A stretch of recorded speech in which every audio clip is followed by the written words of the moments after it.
Hi, everyone has a story. So this is how mine starts. Last year I was turning 40 and my brother was very keen for me to celebrate my 40th birthday. I, however, was not so keen. I was turning 40, I was single, I was childless, and I was alone. And I was nursing a broken heart from another incident of unrequited love. And for me, there was not so much to celebrate. I was struggling. But my brother called me and he said, "What are you doing for your 40th? Can't wait to celebrate." And I said, "Not celebrating my birthday, not." And he said to me, "Well, why aren't you celebrating?" And I went, "Because life has not turned out as I expected." Now my brother, he's a farmer. He's fairly straight to the point, and his gracious response was, "No one's has. Get over it. I'm having a party. I'm celebrating. It would be great if you could be there because it's your birthday." So I did have a birthday party that was organised by my brother and sister-in-law, to which I just had to attend. It's a win-win situation. But I told this story as my speech at the birthday party, and I looked around the room and I realised that I'd been quite selfish in my life has not turned out as I expected. As I looked around the room, I saw a number of people whose life has not turned out as they expected. There is my friend who I went to school with, who is now a single mum raising 3 young men alone. There is my cousin who lost a child at 2 days old. There is another friend who I grew up with who is divorced, whose marriage just drifted apart, and he's raising 3 young women alone. And I realised no one's life has turned out as they expected. Everyone has a story. And so this is my story. I grew up in a Christian home and I grew up in the church. For that I am incredibly grateful. When I was 9 though,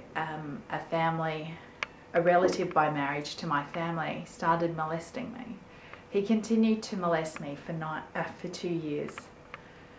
He stopped and I was incredibly grateful. But then someone else started for 2 years. That continued on. And then when I was 17, 5 significant men in my life, good, godly, solid men, either died or nearly died. And it was a rough time. And 2 of those men, one was my grandfather, who was such a good man, and one was my father, who I loved very much. And I remember at that time, I was driving into town from the farm that I grew up on, and I remember the moment that I went, "That's it. I will never love a man because they either betray you, they hurt you, or they abandon you."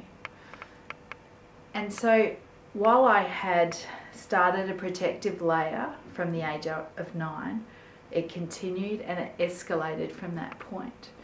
So when I was 9, when I was first molested, I started to put on weight. Mum pulled it down to puberty or whatever, but it continued and it continued on, and when a number of people passed away, it continued on, and I was building a wall of protection around myself. But not only did I have the weight, I had this sarcastic, cutting wit that if you could get past the weight and try and see me and who I really was, I could cut you down. I could keep you away, because that was the aim. Keep myself protected, keep myself hidden, let no one in. But as I'm sure you're aware, what started as this great wall of protection ended up hurting me more than it was helping me. And so it was time to pull that wall down. So I went to a counsellor, a great man, who quoted Tennyson to me: "Better to have loved and lost than never to have loved at all."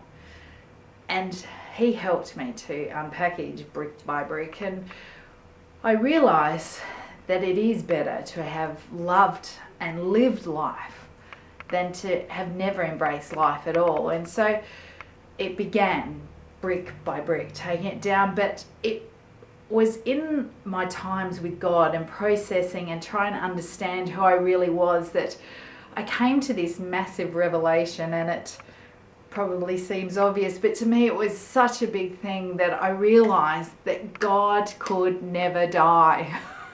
That even though these men I adored had passed away, he would never die. He rose again, and he would never ever abandon me. And it laid such a safe and grounding foundation for the beginning of the bricks to come down, of the walls that I had protected myself. And then the next thing I needed to realize that I was worth it. That I was worth a life to be lived rather than hidden away and held back and held captive. And I meditated on two particular scriptures about being fearfully and wonderfully made and being created in the image of God. So I was worth it because I was created by him, for him, to live my life abundantly. So brick by brick, I could start to pull down the wall. I had a new foundation on the inside of being fearfully and wonderfully made, created in the image of God, and that I could trust in, rely on, and depend on him because he would never leave me, never forsake me, and he could not die. So that was the foundation. So during this time, my weight had actually escalated. At my heaviest, I got up to 134 kilos or 295 pounds. That's a lot to carry, and it was no longer serving the purpose. I was lonely and wanting to be vulnerable and allow others in. So I started the journey, and then just over a year ago, I partnered with a personal trainer who actually held the keys for me to the final part of this journey to bring to pass what on the outside, what was already happening on the inside. And so I began that journey, brick by brick. I've still got 16 kilos to go, or just over 35 pounds. But I know that he who began a good work in me will see it to completion. And I'm excited. You know, I've made the choice. I'm making the choice to step out, to live the life that God has given to me, to no longer let the enemy to steal, to kill, or to destroy the life that God has given me, but I choose to embrace life and life more abundantly that God has given to me. And it's in that I'm stepping out. I'm doing things I never imagined. I'm dating. I'm allowing men close enough to hear me, to understand me. I have great friends. I have a great life, a life that I never imagined. Just over 12 months ago even, my life has been transformed. And it's through him and my relationship with God. And he didn't come and go, right, I'm going to smash this wall down. What he did was he lovingly walked beside me as I took each brick and chose to give it to him. And he carried it and he took it. So that is my journey, and that is why I'm so grateful and thankful to him for carrying me and loving me enough to not let me stay hidden behind my wall, and for me to have a life and life more abundantly. Thank you so much for your time tonight, and have a great night. Thank you.